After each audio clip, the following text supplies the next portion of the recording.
नमस्कार दोस्तों, स्वागत है आपका अपने प्लेटफॉर्म एनसीईआरटी बाय विक्रम पर। जैसा कि आपको पता है, ये एनसीईआरटी के लाइन बाय लाइन एक्सप्लेनेशन के वीडियोज़ खास तौर पर बनाए जा रहे हैं हमारे साथी अध्यापकगण के लिए और जो साथी सिविल सर्विसेज की तैयारी कर रहे हैं उनके लिए, ताकि वो एनसीईआरटी को लाइन बाय लाइन पढ़कर अच्छे तरीके से समझ सकें। तो दोस्तों, जो हमने पिछला पार्ट किया था उसमें हमने पता लगाया था कि आपको एक पूर्ण वर्ग संख्या दी हुई मिलेगी और आपको उसका वर्गमूल निकालना था।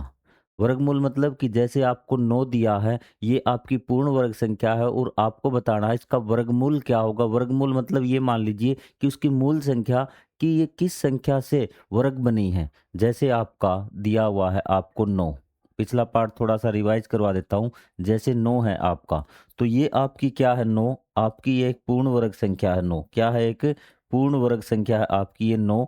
तो आपको ये बताना है इसका वर्गमूल क्या है। तो वर्गमूल के लिए आपको ढूंढना होगा कि किस संख्या को स्वयं से गुणा करके 9 प्राप्त हुआ है। तो इसका जो वर्गमूल होगा वो क्या होगा? 3 गुणा में 3। मतलब इसका वर्गमूल क्या होगा? 3 होगा। और ये बात भी आपको ध्यान में रखनी है कि जो 3 अकेला नहीं होगा, वो प्लस का 3 भी होगा और माइनस 3 भी इसका क्या होगा? वर्गमूल होगा। आपको आगे बात समझ में? यदि आपसे पूछे कि इसका धनात्मक वर्गमूल बताइए, आप क्या पूछ रहा है? धनात्मक वर्गमूल, तो सिर्फ 3 होगा भी। ठीक है। अगर आपसे पूछे ऋणात्मक वर्गमूल बताइए, तो -3 होगा। कई बार बच्चे इसमें कंफ्यूज हो जाते हैं। ठीक है। वो आपसे पूछेगा कि इसका ऋणात्मक वर्गमूल बता दीजिए और आप 3 लिख कर आ जाएँगे, ऋणात्मक मतलब नेगेटिव में। ये बात क्लियर? तो ये तो आपकी छोटी संख्या थी जो याद कर सकते। जो बड़ी संख्याओं का आपने निकाला था, वो हमने अभाज्य गुणनखंड किया था और उनके जोड़े बनाए थे। क्या बनाए थे? जोड़े बना के। पिछला पार्ट आपको अच्छी तरह से याद होगा।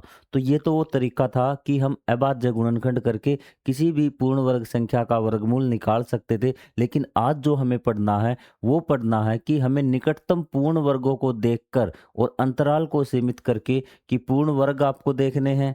ठीक है। उसके नज़दीक पूर्ण वर्ग कौन कौन सी संख्याएं हैं, जो संख्या आपको दी होगी, और उसके बाद उसका जो अंतर देख के हम बताएंगे कि ये संख्या किस संख्या का पूर्ण वर्ग मूल होगी। ये बात आपको समझ में आई? थोड़ी सी मुश्किल है, अभी जब मैं आपको एक्सप्लेन करूंगा तो आपको आसानी से समझ में आ जाएगी। उससे पहले मैं आपको एक छोटा सा टॉपिक करवाना चाहता हूँ कि जो दो आपकी पूर्ण वर्ग संख्याएं हैं, उनके बीच में कितनी प्राकृत संख्याएं होंगी। तो मैंने थोड़ा सा आपको ऐसा कहा था कि जैसे हमने किया था अभी, ये आपकी पहली पूर्ण वर्ग संख्या 1 है, दूसरी क्या है आपकी? 4 है, फिर कितनी आएगी आपकी? 9, और फिर आप कितनी आएगी? 16। अब ध्यान से देखना, ये कितने का है? 1 का, ये कितना है? 2 का, ये कितने का है? 3 का, ये है 4 का। यदि इनके बीच में मैं पूर्ण वर्ग संख्या ज्ञात करूं, सॉरी, इनके बीच में अगर मैं प्राकृत संख्या ज्ञात करूं, तो वो कितनी होगी? आप कहेंगे 4 माइनस 1, 2। ठीक है। कि 4 माइनस 1 3 आया है, लेकिन जो पूर्ण वर्ग संख्या है, वो प्राकृत संख्या कितनी? संख्या तो आपकी 2 ही है, जो मैंने आपको बताया था। कौन कौन सी? 2 और 3। आपको आगे बात समझ, इनके बीच में कितनी होगी? इसमें कहेंगे साहब एक 5 है, एक 6 है और एक 7 है और एक 8 है। इसके बीच में कितनी है आपकी? 4। मतलब इनका जो अंतर है उससे 1 कम, इसका जो अंतर है उससे 1 कम। ध्यान से, ये टॉपिक बहुत ज़्यादा इम्पोर्टेंट है और आपके समझ में आना बहुत ज़रूरी है। तो इसलिए मैं आपको एक बार इसको बोर्ड पे करवाता हूँ भाई। बड़े-बड़े कॉम्पिटिटिव एग्ज़ाम होते हैं, उसमें ये बच्चे क्वेश्चन गलत करके आते हैं भाई। एक बार हम आपको बोर्ड पे ले चलता हूँ, बाकी हम बाद में इस पे लौटेंगे हमारे आज के पार्ट पे। तो सबसे पहले मैं आपको अच्छे तरह से ये समझा देता हूँ, क्योंकि बहुत से बच्चे को वो चीज़ समझ में नहीं आती किस प्रकार से घटित हुई है भाई। सबसे पहले देखिए भाई, 1 का आपका स्क्वायर है 1, 1 का वर्ग है आपका 1, 2 का आपका कितना होगा? 4, और आपका 3 का कितना होगा? 9, और 4 का कितना होगा आपका? सॉरी, वर्ग है ये आपका 16। इतनी बात आपको समझ में आ चुकी है। ये बात होगी। अब ये पूछेगा कि 1 और 2 का जो वर्ग है, इनके बीच में प्राकृत संख्याएँ कितनी हैं? प्राकृत संख्याएँ कितनी है, वो रिलेशन हमें निकालना है। ये तो आपकी छोटी-छोटी, आप इनको काउंट भी कर लोगे। तो अगर इसके बीच में मैं देखूँगा, तो आप कहेंगे सर इसके बीच में तो 2 और 3 है। कितनी है? 2 और 3 है। 2 ही संख्या है आपकी। यहाँ पे कितनी है? यहाँ पे आपकी 5, 6 और 7, 8। यहाँ पे कितनी हो गई? 4। यहाँ पे कितनी हो गई? 2। आपको आ रही बात समझ में? यहाँ पे फिर कितनी होंगी तीसरे में? आप कहेंगे सर एक तो 10 होगी, एक होगी 11, एक 12 और एक 13, 14 और ये 15। 1, 2, 3, 4, 5, 6। 6 आपकी हो गई। ठीक है, अब ये आया कैसे? अगर आपको डायरेक्ट उत्तर निकालना हो तो आप कैसे निकालेंगे भी? अगर आप ये डायरेक्ट उत्तर निकाल रहे हैं तो ये आप कैसे निकाल सकते हैं, मुझे ये बता दीजिए भी। आप ये डायरेक्ट उत्तर निकाल रहे हैं तो ये किस प्रकार से आप डायरेक्ट उत्तर निकाल सकते हैं, आप मुझे आपको सिर्फ ये बताना है भी। ठीक है, अब मेरी बात ध्यान से सुनना कि सर यहाँ छोटी संख्याओं को तो हम गिन सकते हैं, लेकिन जो बड़ी संख्याएं हैं, अगर आपसे ये पूछ ले कि 99 का जो वर्ग है और आपका जो 100 का वर्ग है, इनके बीच में कितनी आपकी प्राकृत संख्याएं होंगी, वो आपको बतानी है। तो आप कैसे, क्या आप 99 का वर्ग करेंगे फिर लगातार इसी प्रकार संख्या लिख के गिनेंगे, तो आपके लिए क्या होगा? अब ध्यान से इनके रिलेशन को देखना आप एक बार। ये आपका 2 का वर्ग क्या होता है अभी? 2 का वर्ग आप कहेंगे सर 2 पहली विषम संख्याओं का क्या होता है? जोड़ होता है। पहली 2 विषम संख्याओं का क्या होता है? जोड़ होता है। आप कहें बिल्कुल सही बात।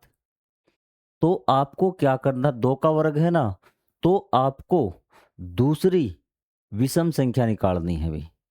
दूसरी विषम संख्या क्या होगी? कि दूसरी विषम संख्या होगी आपको 2 से गुणा करना है और 1 घटाना है। 2 दूनी 4, 4 माइनस 1 3 होगी। कितनी होगी दूसरी विषम संख्या?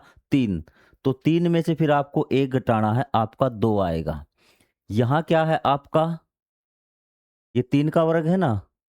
हम 2 और 3 के बीच में प्राकृत संख्याएं ढूंढ रहे हैं। 2 और 3 के बीच में, चलो यहाँ से आपको बता देता हूँ। 2 का वर्ग और 3 के वर्ग के बीच में हमें प्राकृत संख्याएं ढूंढनी है। तो आपको वैसे तो पता है आपका कितना होगा?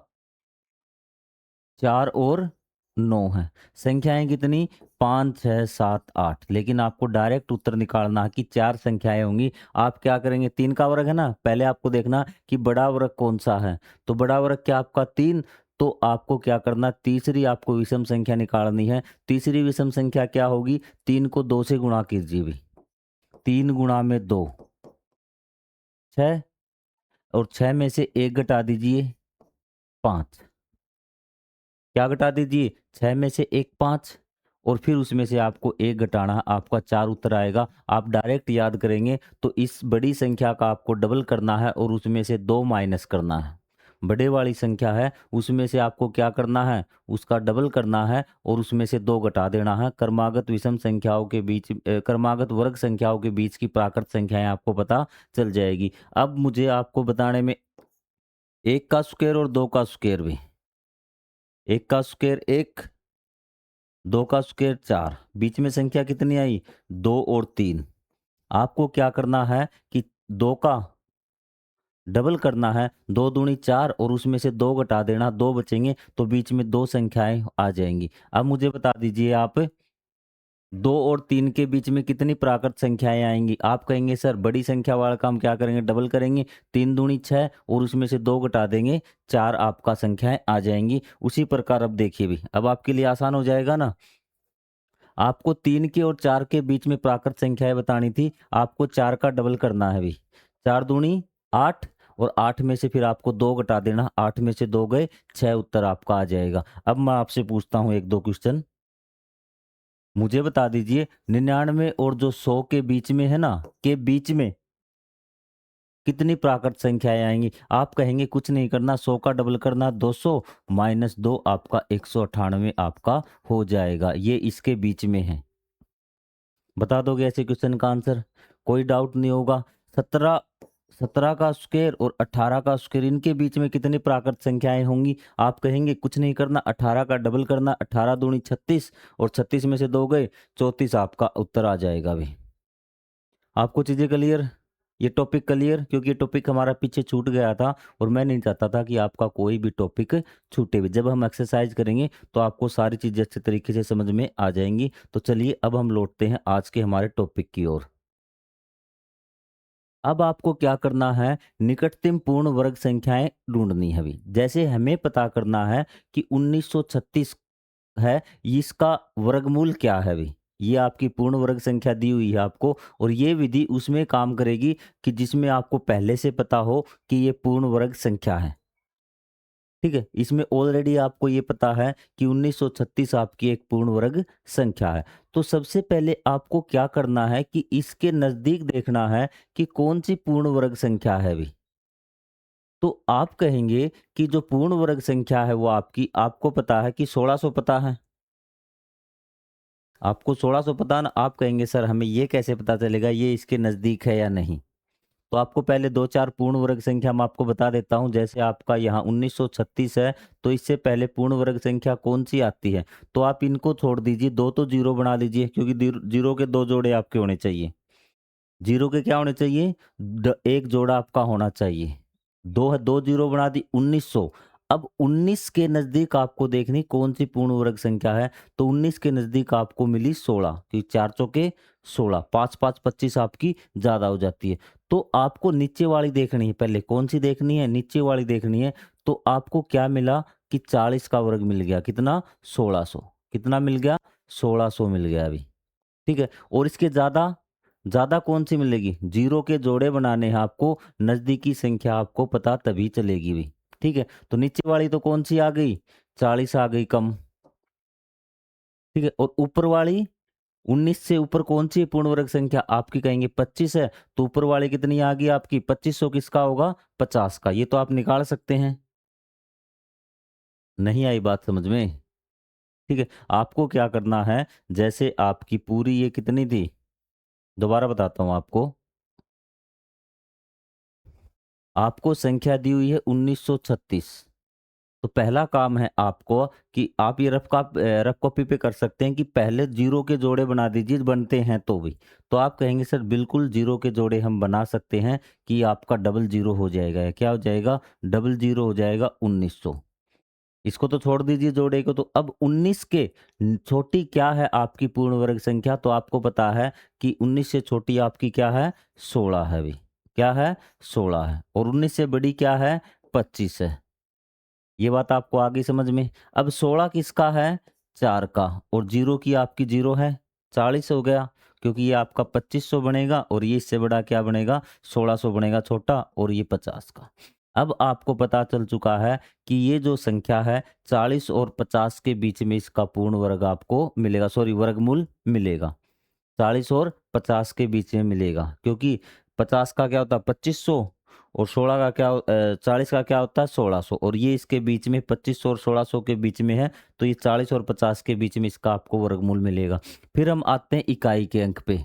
यदि इकाई का अंक इसका 6 है, पूर्ण वर्ग संख्या का इकाई का अंक 6 है, तो इसके वर्गमूल के इकाई का अंक क्या हो सकता है? क्योंकि हमें 6 तभी प्राप्त होगा या तो हम 4 से गुणा करें या फिर 6 का स्क्वायर करें तभी तो मिलेगा। तो इसका मतलब कि जो इसका जो वर्गमूल है वो या तो 44 हो सकता है या फिर 46 हो सकता है। क्योंकि 40 और 50 के बीच में 44 और 46 ही ऐसी संख्या है जिसका इकाई का अंक क्या आएगा आपका? 6 आ सकता है। 44-44 की करेंगे तो भी इकाई का अंक 6 आएगा, 40-40 का करेंगे तो भी इकाई का अंक 6 आएगा। अब दिक्कत आपको यही है कि सर 44 का है या फिर ये 46 का। तो हम इसके बीच में 45 वाली एक संख्या, 45 का आपको आसानी से निकालना आता है, उसमें तो आपको कोई डाउट नहीं होगा। 45 का हम आसानी से निकालते हैं अभी। 45 का हम आसानी से कैसे निकालते हैं कि 5-5 आपका 25 और बच गया कितना? 4, 4 को आगे वाली संख्या से गुणा करते 4 पंजे 20। अब देखिए भी, अब ये संख्या देखिए कि 45 का इतना है तो 46 का तो इससे बड़ा होगा, लेकिन ये जो हमारी संख्या 1936 ये तो क्या 45 से छोटी है, तो मतलब ये किसका है? 44 का है 1936। क्या आपको बात समझ में आई? पहले हम उसके नज़दीकी ऊपर वाली और छोटे वाली क्या है पूर्ण वर्ग संख्या निकालते कौन सी है। फिर हम उसके इकाई के अंक को लेकर पड़ताल करते हैं। आपको आगे बात समझ में? ठीक है, अब हम चलते हैं इसके आगे भी। ये आपको यही बात बता रखी जो मैंने समझाई 45 का करके, तो ये आपको पता चला कि 44 का है। ठीक है, सेम जो बातें मैंने बताई है वही आपको बता रखी है। एक बार आपको दोबारा रिवाइज़ करवा देता हूँ ताकि आपकी चीज़ें क्लियर हो जाएँ, तो चलिए आपको बोर्ड पे ले चलता हूँ अभी आपको। 1936 था ना, आप याद रखना अभी। आप कहेंगे सर 1936 है हमारा और ये पता लगाना है ये किसका वर्गमूल है। पहला काम है ज़ीरो के जोड़े बना लीजिए। ज़ीरो के जोड़े बना के एक बार हमने 1900 कर दिया। बिल्कुल स्पष्ट भाषा में, आसान भाषा में आपको समझा रहा हूँ। 19 से ये तो डबल ज़ीरो को तो छोड़ दीजिए। डबल ज़ीरो का अगर आपको वर्गमूल बताता हूँ, डबल ज़ीरो का आपको अकेले नहीं आएगा। यदि किसी संख्या के साथ डबल ज़ीरो आती है, तो इसका मतलब उसके बाकी अंकों का जो वर्गमूल होगा, उसके साथ हम 1 ज़ीरो लगा देंगे। 2 ज़ीरो को हटा के क्या लगा देंगे वर्गमूल में? 1 ज़ीरो। तो हमारे पास 19 है अभी। क्या है? 19 है। तो 19 से छोटी संख्या क्या है जो पूर्ण वर्ग हो भी? आप कहेंगे सर ये 16 है अभी। क्या है? 16। तो 1900 से छोटी क्या हो जाएगी? 1600 हो जाएगी। क्या हो जाएगी? 1600 हो जाएगी। आपको आ गई बात समझ में? और इससे बड़ी क्या हो जाएगी? 2500 हो जाएगी। क्या हो जाएगी? 2500। ये 2 संख्याएँ हमने पूर्ण वर्ग निकाल ली, जो 1900 से छोटी थी और एक 1900 से बड़ी। ये बात समझ में आ गई? ठीक है भई। तो ये हमें पता चल गया कि इसकी संख्या इसका पूर्ण वर्ग क्या वर्गमूल क्या होगा?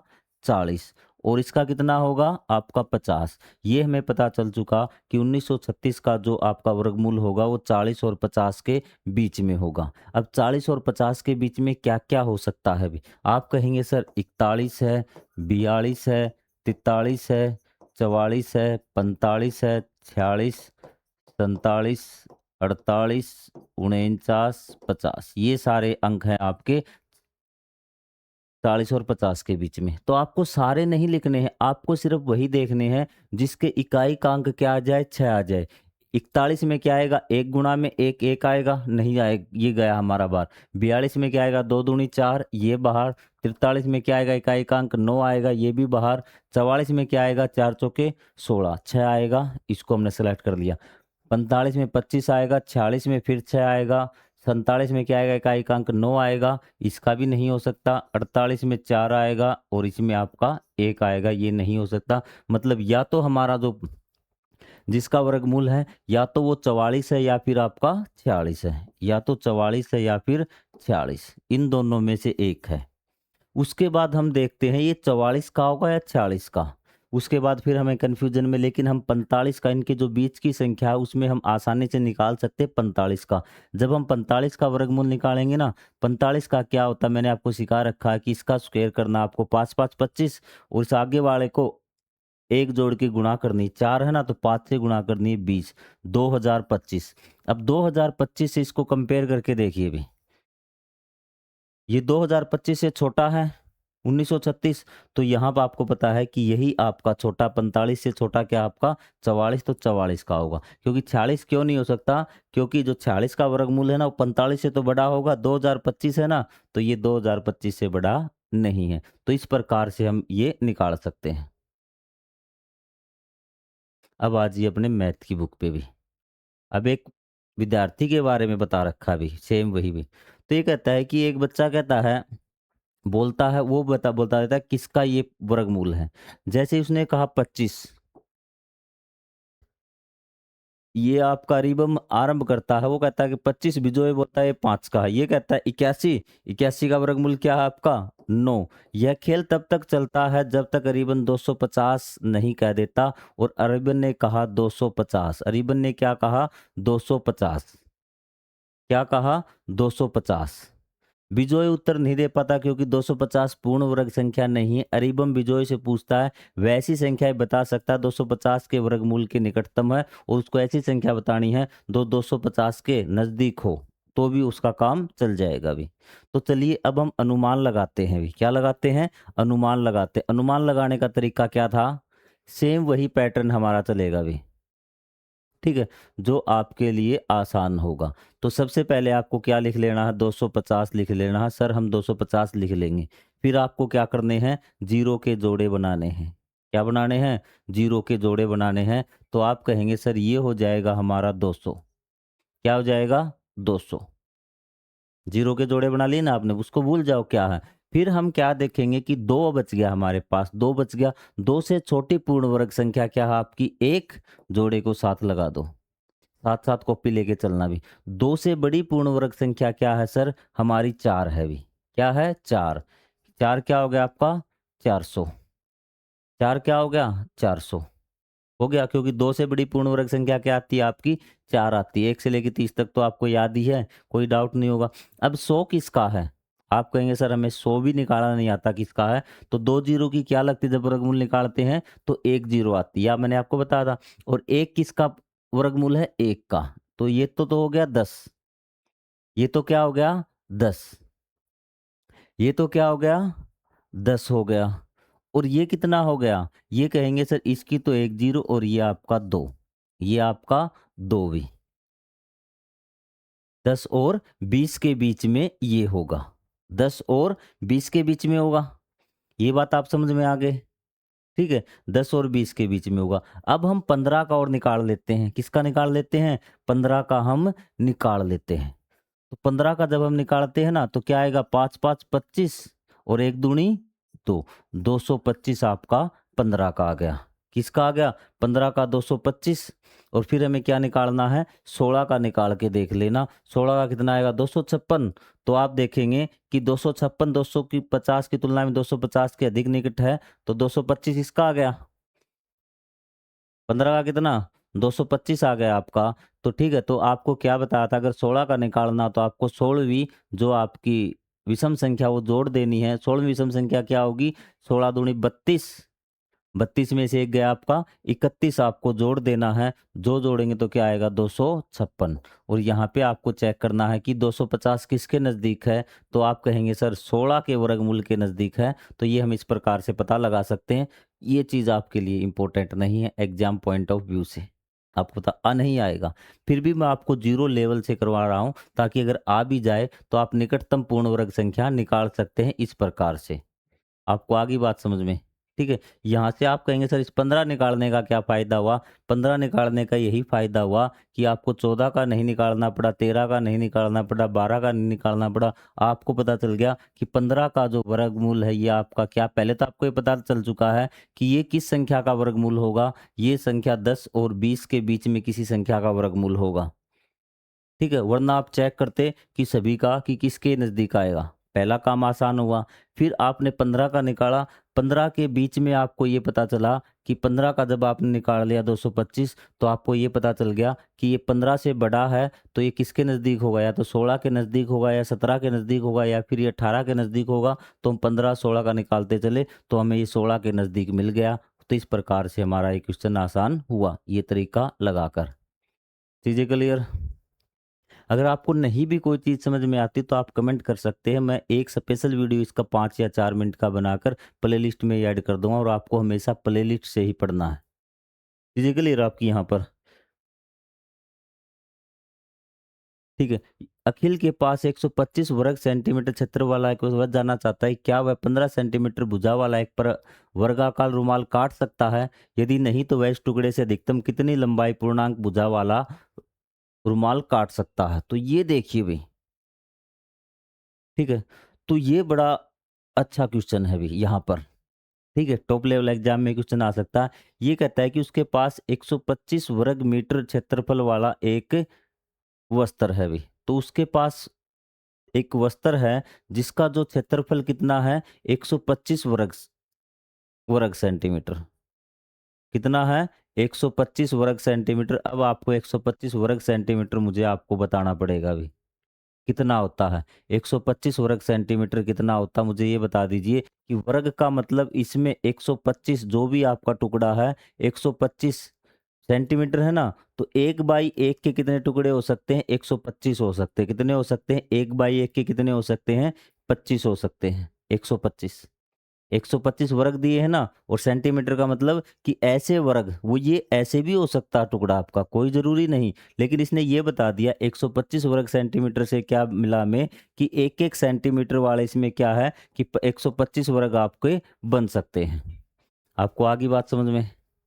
वही तो मैंने आपको बताया था 125 वर्ग सेंटीमीटर का क्या मतलब है कि इसमें 1 सेंटीमीटर लंबाई हो जिसकी 1 सेंटीमीटर चौड़ाई हो, उतने कितने वर्ग बन सकते हैं? 124। ठीक है। वह जानना चाहता है कि क्या वह 15 सेंटीमीटर भुजा वाला एक वर्गाकार रुमाल काट सकता है? यदि नहीं तो वह इस टुकड़े से अधिकतम कितनी लंबाई पूर्णांक भुजा वाला वर्गाकार रुमाल काट सकता है? ठीक है। तो 125 एक पूर्ण वर्ग नहीं है, पहली बात तो ये भी। ठीक है। निकटतम पूर्ण वर्ग क्या है आपका? 11 का स्क्वायर, 12 का स्क्वायर। अतः हम कह सकते हैं इस टुकड़े से केवल काटे जा सकते हैं भी। पूर्णांक भुजा वाले सबसे बड़े वर्गाकार भुजा की 11 सेंटीमीटर है भी। 11 सेंटीमीटर वाला वो काट सकता है, इसे बना सकता है, बाकी नहीं भी। ठीक है। क्योंकि 11 का स्क्वायर 121 और 12 का स्क्वायर कितना होगा? 144। तो 144 वर्ग इकाई तो है ही नहीं इसमें। ठीक है। तो वर्ग इकाई टोटल कितनी थी? 125। लेकिन आपको पता है 144 12 अगर वो 12 बाई 12 का काटेगा, 12 का स्क्वायर का काटेगा, 12 लंबाई हो 12 चौड़ाई हो, तो इसके 144 वर्ग सेंटीमीटर उसको चाहिएगा। लेकिन वर्ग सेंटीमीटर है कितना हमारा? 125। तो ज़्यादा से ज़्यादा कितने वाला काट सकता है? 121, मतलब 11 वर्ग सेंटीमीटर भुजा वाला आपका वो काट सकता है।